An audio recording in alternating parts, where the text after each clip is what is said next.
سبحان الذی اسری بعبدہ، پاک ہے وہ ذات جو لے گئی اپنے بندے کو راتوں رات مسجد اقصی سے مسجد حرام سے مسجد اقصی تک۔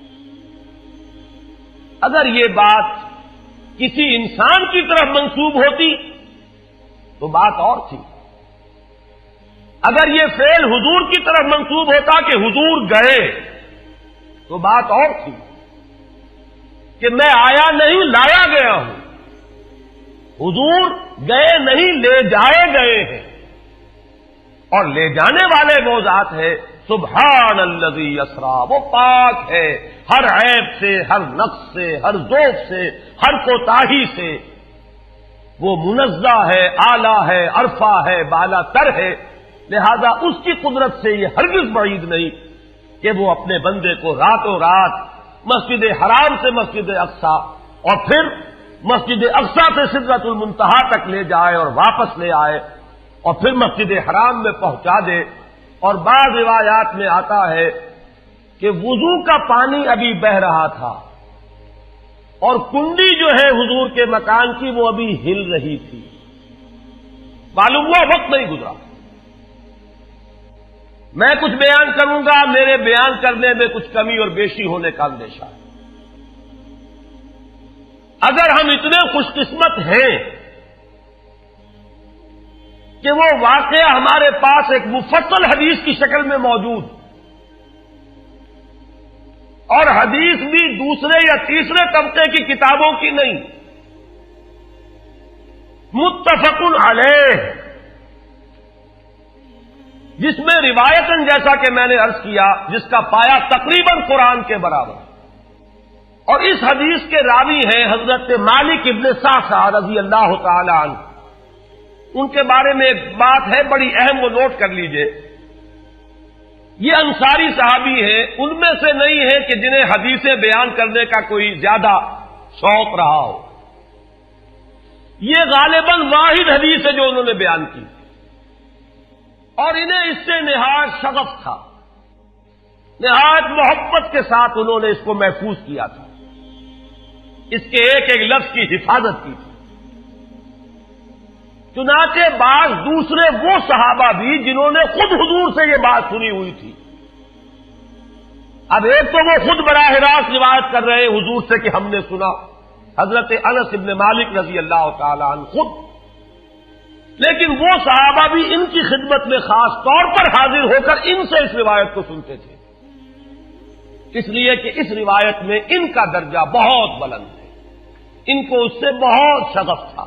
تو صحابہ جو براہ راست حضور سے سن چکے وہ بھی ان کے پاس جا کر خاص طور پر اس حدیث کو سنا کرتے تھے۔ چنانچہ یہ روایت جو متفق علیہ ہے، یہ امام بخاری جو اس کو لائے ہیں عن قتادہ عن انس بن مالک عن مالک ابن صعصع رضی اللہ تعالی عنہم، حضرت انس ابن مالک سے روایت موجود ہے مسلم شریف میں براہ راست ان سے، لیکن یہ اس روایت کو بیان کر رہے ہیں حضرت مالک ابن صعصع رضی اللہ تعالی عنہ کے حوالے سے۔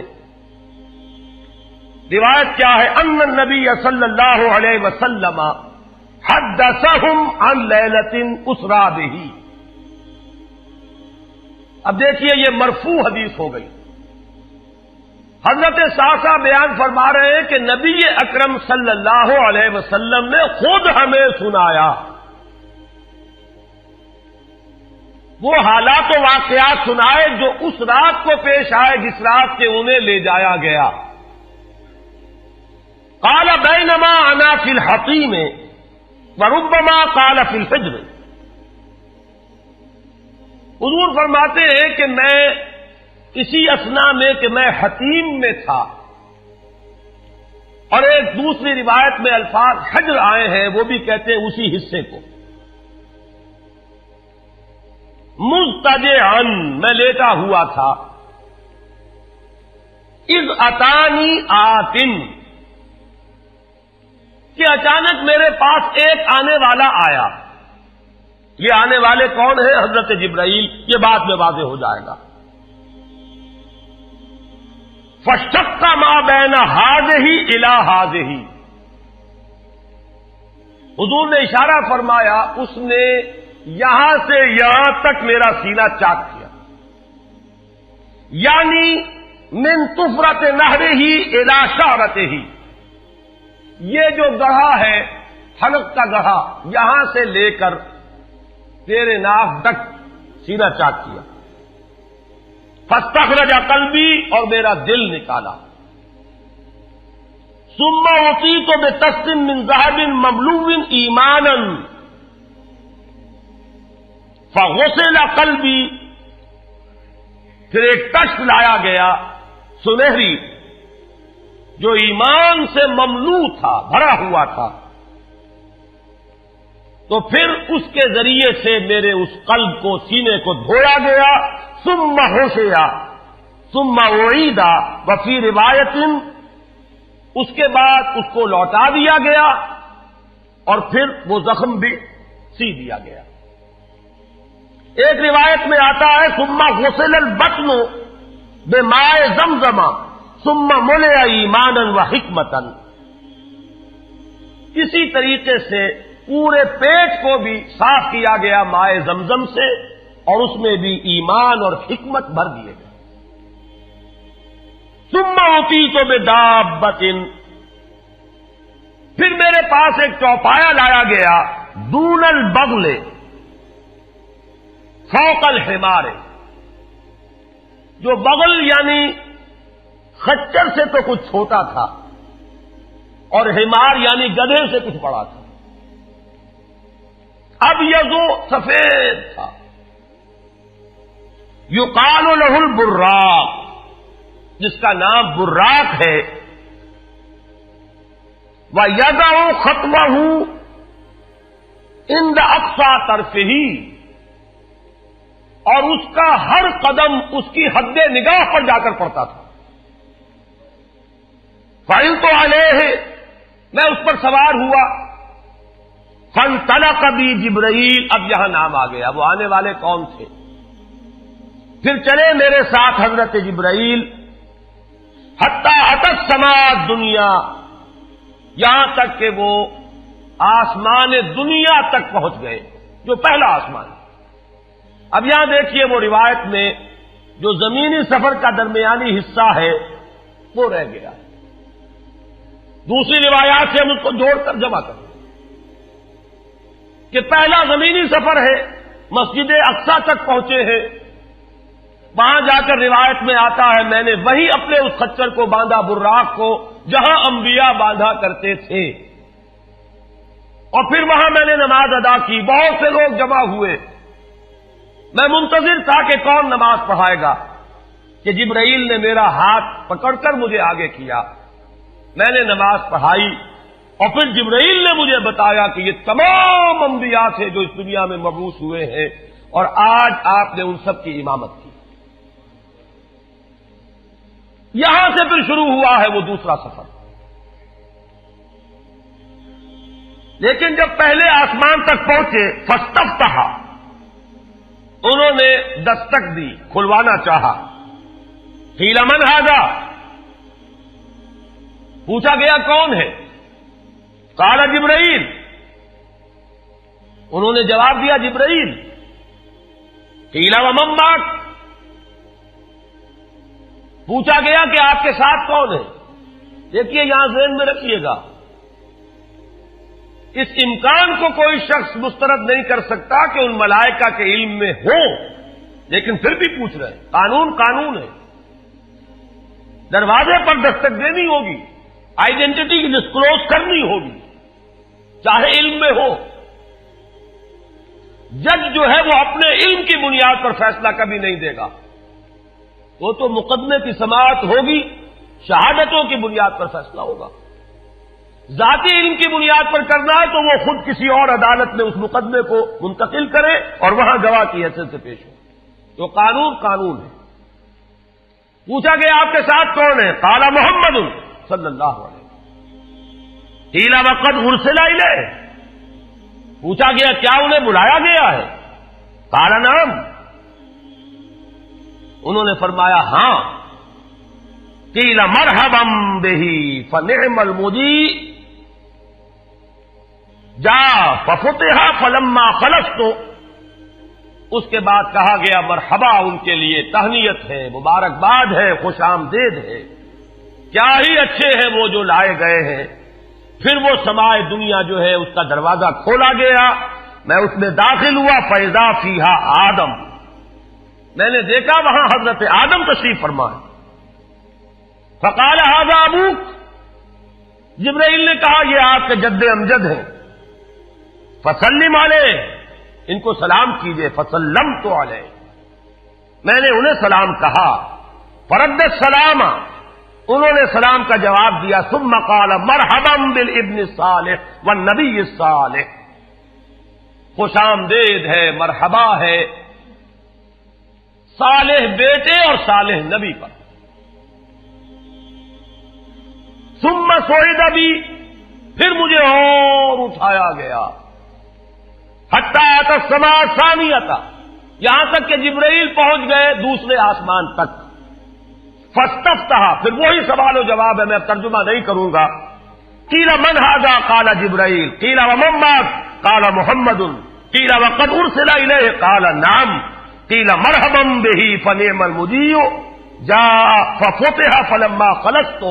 جب یہ سارا اس کارروائی کے بعد داخل ہوئے ہیں دوسرے آسمان پر، فیضا یحییٰ وعیسیٰ وہو ابنا خالۃ، وہاں میں نے دیکھا کہ یحییٰ اور عیسیٰ ہیں اور یہ خالہ زاد بھائی ہیں۔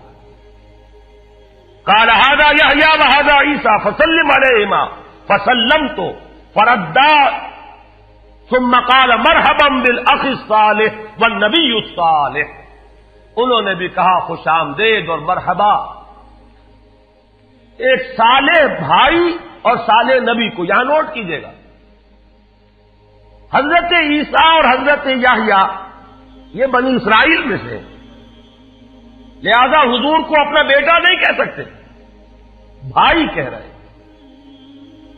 آدم جد امجد ہیں، انہوں نے بیٹا کہا ہے، مرحبا بابن الصالح والنبی الصالح، وہ نبی تو ہے، سب کہیں گے نبی، لیکن کوئی بھائی کہے گا، کوئی بیٹا کہے گا، ابراہیم بیٹا کہیں گے، موسیٰ وہ بھائی کہیں گے، جن کی نسل سے آپ نہیں ہیں، وہ جو براہ راست نسل چلی آ رہی ہے اس میں جو ذکر کرے گا وہ بیٹے کے لفظ سے کرے گا۔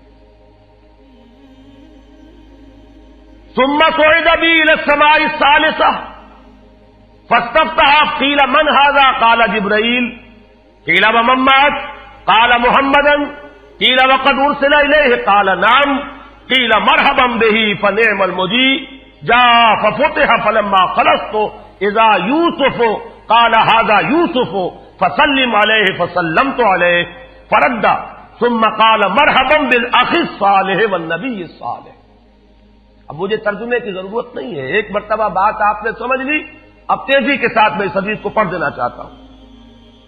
ثم صعد بی، پھر مجھے اور بلندی پر لے جایا گیا، حتی اتی السماء الرابعہ فاستفتح، قیل من ھذا قال جبرائیل، قیل ومن معک قال محمد، قیل وقد ارسل الیہ قال نعم، قیل مرحبا بہ فنعم المجیء جاء ففتح فلما خلصت فاذا ادریس فقال ھذا ادریس فسلم علیہ، فسلمت علیہ، فرد، ثم قال مرحبا بالاخ الصالح والنبی الصالح۔ یہاں ملاقات ہوئی حضرت ادریس علیہ الصلوۃ والسلام سے۔ ثم صعد بی حتی اتی السماء الخامسۃ فاستفتح، قیل من ھذا قال جبرائیل، قیل ومن معک قال محمد، قیل وقد ارسل الیہ قال نعم، قیل مرحبا بہ فنعم المجیء جاء ففتح فلما خلصت فاذا ہارون قال ھذا ہارون فسلم علیہ، فسلمت علیہ، فرد، ثم قال مرحبا بالاخ الصالح والنبی الصالح۔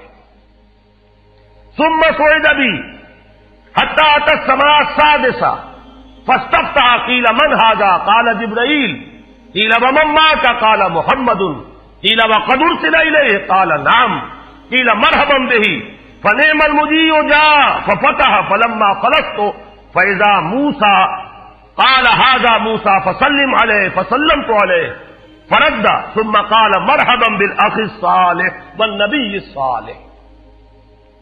چھٹے آسمان پر یہ حضرت موسیٰ سے ملاقات ہوئی.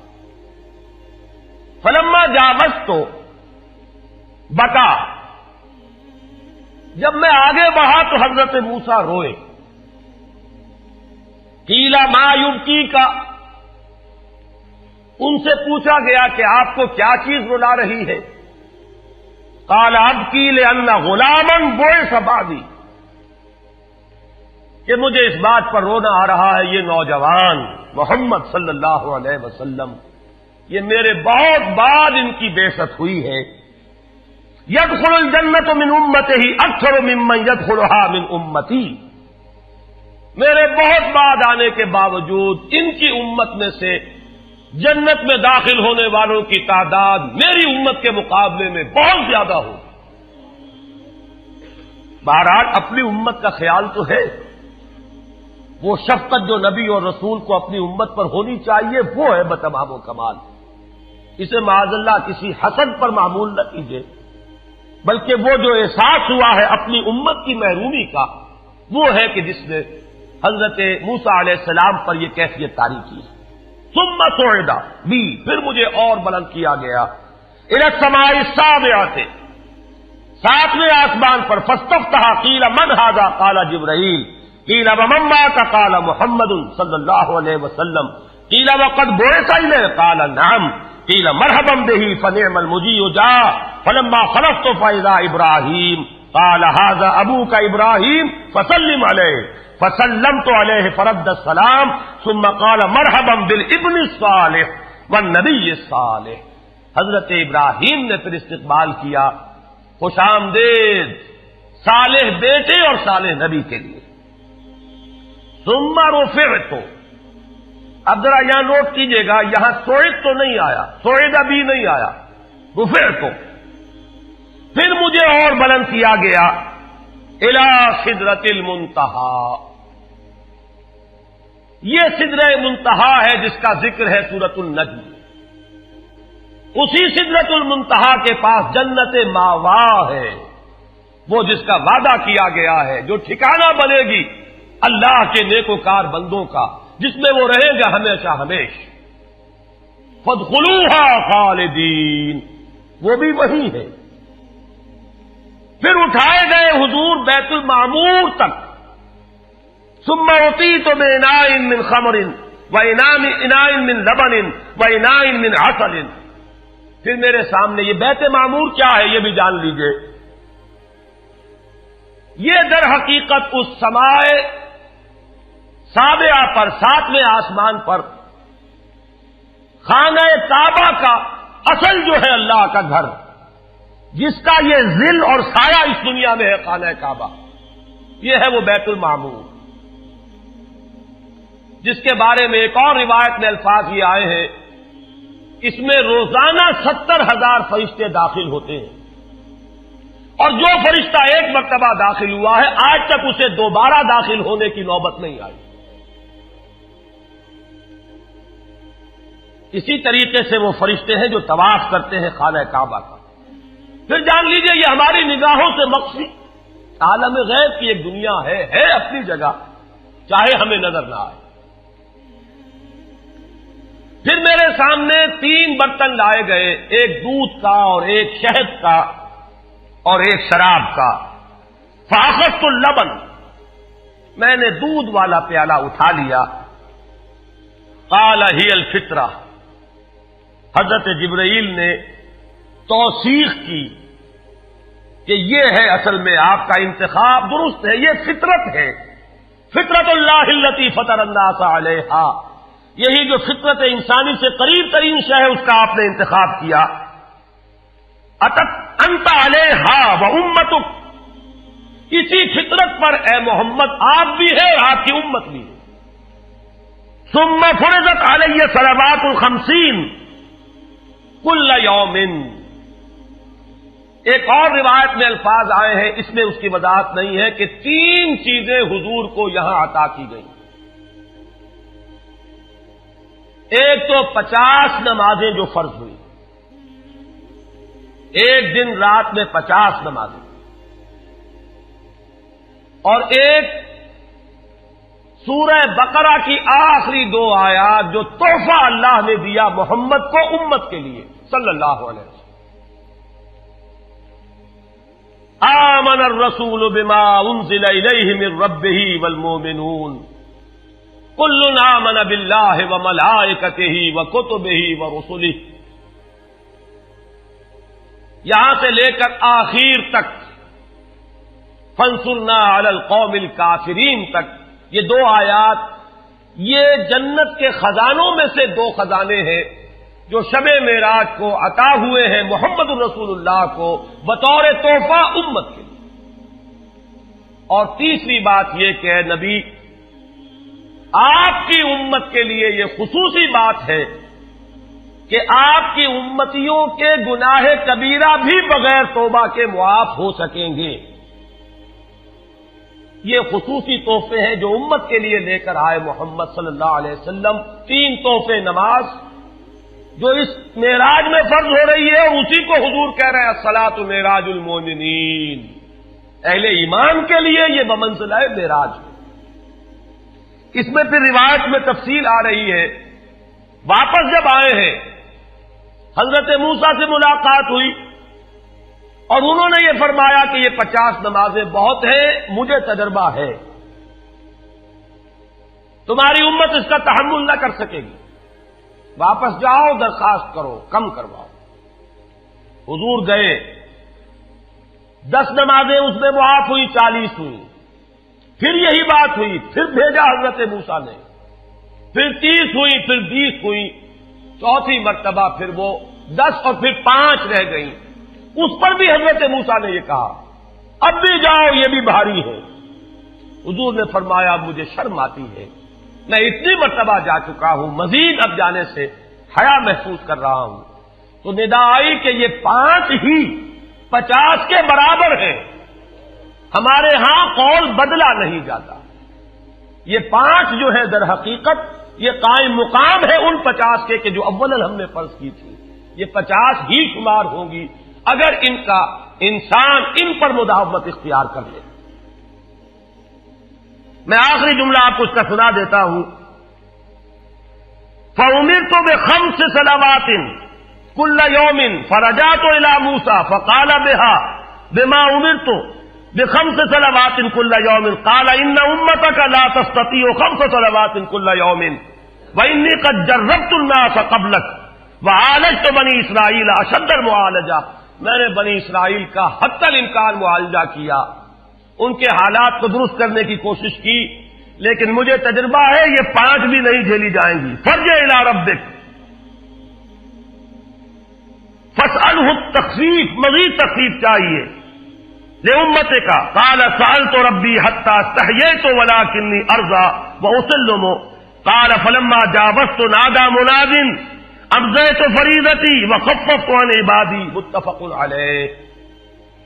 مجھے ندا آئی کہ میں نے اپنے بندوں پر تخفیف کی. اس میں وہ ذکر نہیں ہے, دوسری روایت میں ہے کہ ساتھ ہی وضاحت ہو گئی کہ یہ 5 نمازیں بھی 50 کے برابر ہے. میری بات نہیں بدلی گئی ہے, وہ در حقیقت میں نے اسی 50 کا رتبہ جو ہے ان 5 کو عطا فرما دیا. یہ روایت ہے جو متفق علیہ. روایات کثیر, جنت اور دوزخ کے جو مشاہدات کرائے گئے وہ بہت تفصیل سے دوسری روایات میں, لیکن کسی اور روایت کا استناد کے اعتبار سے, اسناد کے اعتبار سے وہ درجہ نہیں ہے جو اس روایت کا ہے. باقی میں نے مسلم شریف کی روایات میں سے اور تفاصیل آپ کو سنائی ہے. یہ ہے واقعہ. پھر حضور واپس آئے ہیں, وہیں بیت المسجد اقصی میں آئے ہیں, پھر واپس تشریف لائے ہیں, اور اس کا میں بیان کر چکا ہوں دوسری روایات میں کہ وقت بالکل نہیں گزرا, کہیں روک دیا گیا ہے, پوری کائنات کو کہیں تھام دیا گیا. یہ بات تو وہ ہے جو آج سے پہلے بھی سمجھ میں آ سکتی تھی کہ شاید کسی ایک جگہ پر پوری کائنات کو روک دیا گیا. وقت بالکل نہیں گزرا کسی کے لیے. لیکن جیسا کہ میں نے عرض کیا, اس وقت تو یہ بھی سمجھ میں آتا ہے کہ سب کے لیے وقت گزر رہا ہو اور صرف محمد الرسول اللہ کے لیے نہ گزرے صلی اللہ علیہ وسلم. آج یہ بات بھی سمجھ میں آ سکتی ہے, لیکن یہ ہے کہ قرین قیاس وہی پہلی بات ہے. کہ اس میں پورے اس وقت کے لیے وقت کی رفتار کو روک دیا گیا ہو. وہ مسئلہ یاد آ گیا کہ آگے بڑھو یا وقت کی رفتار روک دو. تو یہ وقت کی رفتار ہے جو محمد الرسول اللہ صلی اللہ علیہ وسلم کے لیے روک دی گئی. اس کے بعد جو ہنگامہ ہونا چاہیے تھا وہ ہوا. صبح جب حضور نے فرمایا کہ یہ میرے ساتھ واقعہ پیش آیا ہے تو جو رد عمل ہونا چاہیے تھا وہ ہوا ہے. یہاں تک بھی ہوا ہے کہ بہت سے مومنین صادقین متزلزل ہو گئے. مشرکین نے کفار نے بغلیں بجائی کہ اب ہمیں موقع مل گیا. معلوم ہوتا ہے ابھی تک تو شک ہی کی بات تھی کہ ان کو کچھ خلل دماغی کا عارضہ ہے. اب تو ثابت ہو گیا, کسی شک کو شبے کی گنجائش نہیں. چنانچہ اب آپ اس کا اندازہ کیجئے, یہ واقعہ مکے میں بیٹھ کر بیان کیا جا رہا ہے. امتحان لیے گئے ہیں. اچھا اگر گئے تھے تو بتاؤ مسجد اقصی کے ستون کتنے ہیں, وہاں کی کھڑکیاں کیسی ہیں. حضور فرماتے ہیں, ایک حدیث موجود ہے کہ میں گھبرا گیا, اس لیے کہ کس کو یاد رہتا ہے. مسجد اقصی میں جا کر حضور ستون تو نہیں گن رہے تھے, لیکن یہ کہ جب پوچھا جا رہا ہے تو مجمع میں تو ہو سکتا ہے کہ تالی پٹ جائے کہ اچانک اللہ تعالی نے میرے سامنے مسجد اقصی کو کر دیا. اب میں دیکھ کر بتا رہا ہوں اور لوگ دنگ ہو رہے ہیں. اب دیکھیے وہ مشاہدہ جو میں نے عرض کیا تھا, مشاہدات بے شمار ہیں. جنت سامنے لے آئی جاتی ہے اور آگ سامنے لے آئی جاتی ہے, جہنم سامنے لے آئی جاتی ہے, مسجد اقصی سامنے لے آئی گئی ہے, جن میں سے ہر سوال کا جواب حضور نے مشاہدے سے دیا. اسی ضمن میں وہ واقعہ آتا ہے کہ حضرت ابو بکر کے پاس گئے لوگ دوڑے دوڑے. وہ یہ سمجھتے تھے کہ اگر یہ پالا ہم مار لیں تو پھر ہماری جیت ہے. ابو بکر کو اگر ہم متزلزل کر دیں تو پھر گویا کہ ہمارے لیے کوئی اور پرابلم نہ رہے گا. روایت میں آتا ہے حضرت ابو بکر نے بھی سن کر ایک دفعہ جھرجھری لی ہے, لیکن صرف ایک سوال کیا, کیا واقعی وہ یہ فرما رہے ہیں؟ لوگوں نے خوش ہو کر کہا, تالیاں بجائے, ہاں ہاں کہہ رہے ہیں, چلو ہم لے چلتے ہیں. انہوں نے سمجھا کہ ہمارا وار جو ہے کارگر ہوا ہے, واقعی کو تزلزل ہے. لیکن اگلا جواب ابو بکر کا یہ تھا, اگر وہ کہہ رہے ہیں تو 100% درست کہہ رہے ہیں. میں روزانہ یہ مانتا ہوں کہ فرشتہ آسمان سے ان کے پاس آتا ہے, تو اگر ایک مرتبہ انہیں آسمان پر لے جایا گیا تو یہ کون سی بڑی ہے. یہ ہے وہ دن کہ جس کے بعد صدیق اکبر شمار ہوئے ہیں ابو بکر صدیق. صلی اللہ علی محمد صلی اللہ